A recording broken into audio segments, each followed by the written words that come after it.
Hello and welcome to Davos and this special debate from the World Economic Forum on France 24. I'm Stephen Carroll. We're here to talk about an issue that goes to the heart of the rise in populist movements around the world, that there's one rule for the rich and another for everyone else. The Panama Papers revealed how some of the world's wealthiest people and companies were using tax havens to hide income from their home country authorities.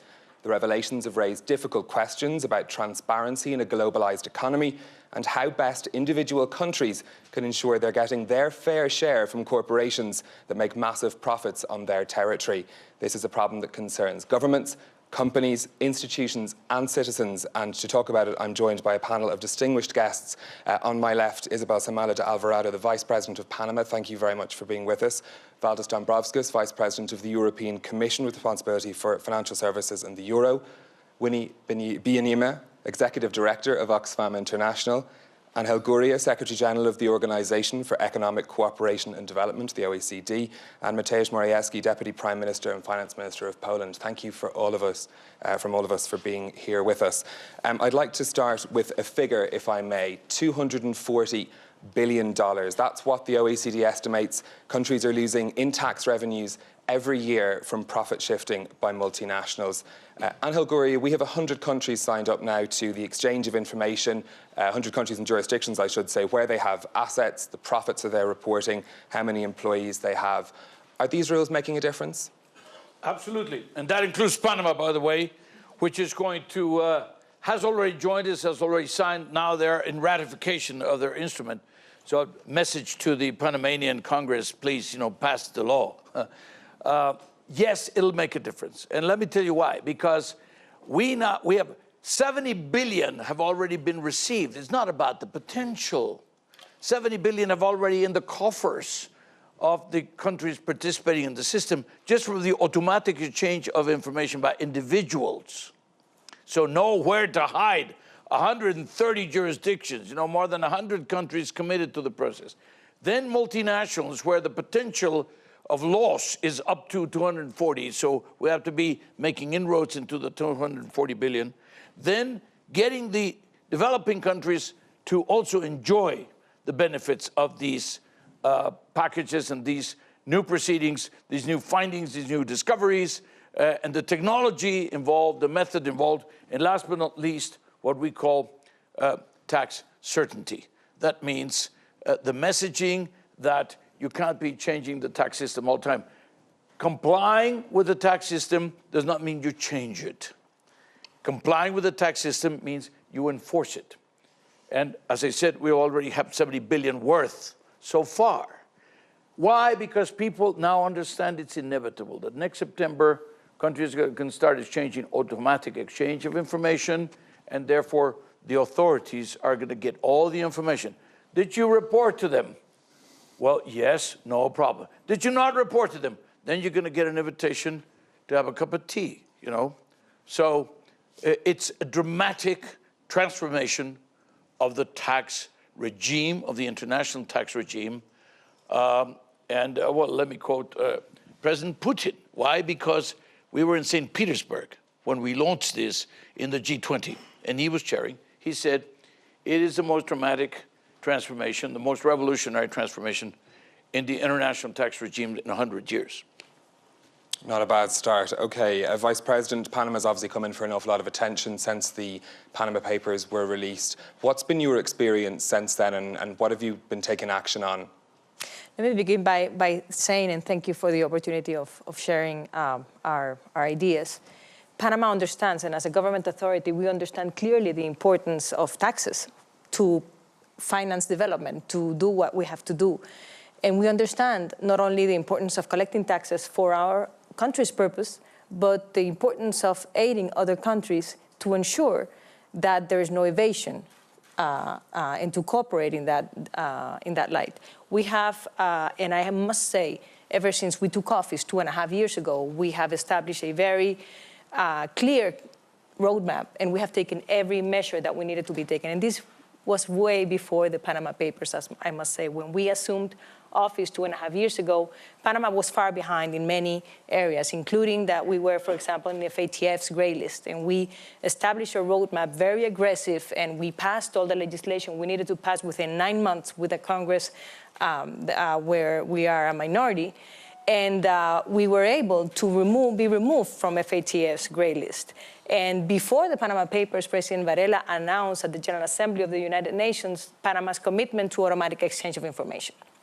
And then this leak came, which pointed out a global problem to which Panama needs to participate in the solution, and the rest of the world needs to participate in the solution. And it just made us run faster than we were already running. And I am very happy to say that today there is not one issue pending in Panama's steps in order to comply with the highest standards internationally.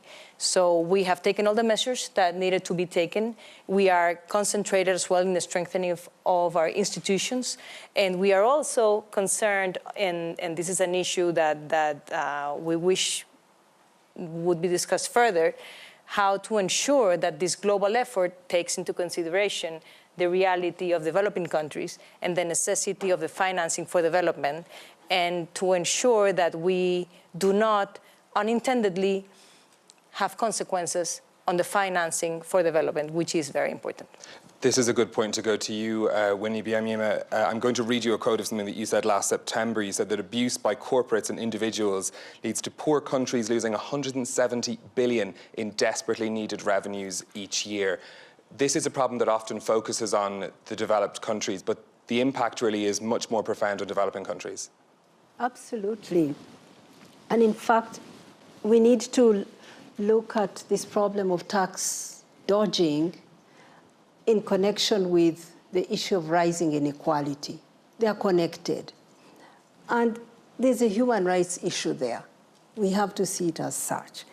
Because take a country like Kenya. Kenya is losing $1.1 billion every year through tax incentives and tax exemptions. Just that loophole. Tax incentives, $1.1 billion. That's equal to almost double its health budget. And that's a country where 1 in 40 children die at childbirth. So it's really a human rights issue.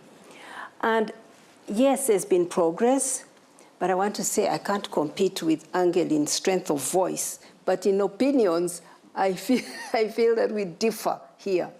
There's progress. There's progress. The BEPS process, the OECD-led process, is a step in the right direction, but we have a long way to go. First of all, the developing countries were not at the table. Their contributions is only second-class contribution, while a notorious tax haven like Switzerland had a seat at the table. So the agenda that was covered doesn't touch the issues that are hurting the developing countries. For example, this harmful corporate tax competition that's making the developing countries lose so much as they race to the bottom to attract investment. That's not touched, and many other issues. So, and if you think about harmful tax competition, it's like if you can't dodge taxes, then you pay the governments to lower the tax rate. So it's just another way of dodging. And unless we can have another process, a second-generation process of looking at all the issues, including the sectors where developing countries lose most, like mining, like agriculture, and so on, we are not getting to the root of the problem. So tax havens are a big one that we need to close on. And I think the reforms that are happening are moving us there. But again, we need to move further. We need public country-by-country reporting, for example, if this transparency is going to be useful for controlling tax avoidance. So yes, we are moving, but no, not fast enough and not broadly enough. OK, I'll come back to Angel Gurria about some of those concerns in a moment. Commissioner, I'd like to turn to you next. The EU has a lot of influence in this area. It's a massive market. Multinationals will obey rules that you lay down. A tax avoidance directive was agreed last June. Does it go far enough, do you think? Indeed, EU takes this issue of fighting tax avoidance very seriously, and I would say EU has been in a forefront of implementing initiatives set out by the OECD BEPS initiative, fight against base erosion and profit shifting, and in a number of areas we're actually moving further than OECD BEPS initiative has prescribed in terms of information exchange among tax administrations within the EU. We took more comprehensive approach. We are strongly addressing bank secrecy, what EU residents' savings are in different countries. Most recent agreements are with Switzerland, with Andorra, with Monaco. We're setting up now, working towards EU list of non-cooperative tax jurisdictions. Currently we have 28 national lists, and working also in a number of other directions. And as regards the issue mentioned of country-by-country reporting, indeed, European Commission has proposed for EU basically being the first jurisdiction which would have public country-by-country reporting by multinationals on how much corporate taxes paid in which EU country, how much is paid aggregately in the rest of the world, and then coming back country by country on so-called non-cooperative tax jurisdictions. Because indeed we think that also public transparency can change behavior of certain companies and can help to change certain practices also through the public pressure. Minister Morawiecki, Poland is one of the countries that has to sign up and obey, of course, all these rules that are being come up with by the European Commission. Are you finding that this is a doable situation for you? Are you able to put these rules into practice, and do you think they're going to be effective? Not only I think that these rules are doable, but we think that many of those rules are being implemented or being proposed and then implemented too little, too late. We are actually, the calculation of the European Commission of the tax evasion on us, on Poland, is up to 40-something billion zlotys, which is more than $10 billion, some 8 or 7% of all the tax revenues from Poland. So it's a huge amount of money, and I would agree with Winnie that we have to tackle this much more decisively. So when there's the question here posed in the preamble to this panel, how should governments and corporations and OECD, how should we tackle all this? I would say much more decisively and much more quickly, because middle-income countries and frontier markets, as we call them today, and emerging markets, as we call them today and yesterday, they are losing huge money. I think, by the way, that this figure which was mentioned here is underestimated, because when I calculate all the countries' losses, the figure adds up to a much higher figure. Like one example, what are the three countries which invested mostly in terms of FDI into the European Union? Number one, the United States of America, which is quite natural, very big economy and so on. Number two, Switzerland, which is probably less natural, given the size of economy and so on. Number three, Bermuda. Now, which are the three countries where there was the highest amount of investment from the EU to those countries? Exactly the same. The United States, Switzerland, and Bermuda. So if this is not huge global tax evasion, I don't know what is. So I'm very happy that here at Davos, for the first time, we so strongly started to talk about inclusive growth and so on. But I would emphasize that the inequality factor and imbalances and tax evasion is the triangle, or the dead triangle, or Bermuda Triangle maybe. And we have to find a solution for this. One aspect which was not mentioned in this discussion is the level playing field. We observe this a lot in Poland. We have quite a vibrant small and mid-sized companies generating some 65% of GDP, 70% of employment. And for them, in each particular sectors, multinationals which avoid taxes and they do all sorts of different Dutch, Irish sandwiches and other legal schemes, or illegal, we don't know. They really are depriving all the 97% of all the companies, the small and mid-sized companies, of level playing field. So I'm not happy with the pace which the European Union proposed in terms of tax erosion and profit shifting and so on, because I think this is simply a tax on poorer countries and middle-income countries, and the richer countries are becoming more and more rich because the 97% of all the multinationals have location over there. So in your question, there was a very interesting observation that given, which you asked Mr. Dombrovskis, given the power of the EU, couldn't you build this framework a little bit more quickly? Exactly. If the EU and the United States were speaking with the same voice, at least 60% of the global GDP or about this would be a very strong voice towards a much more fair share type of regime. Commissioner, can this be done faster? Certainly we can.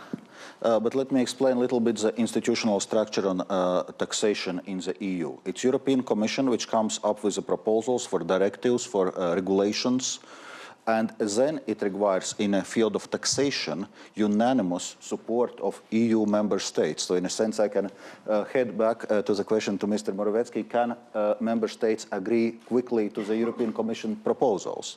But I would say the momentum is there.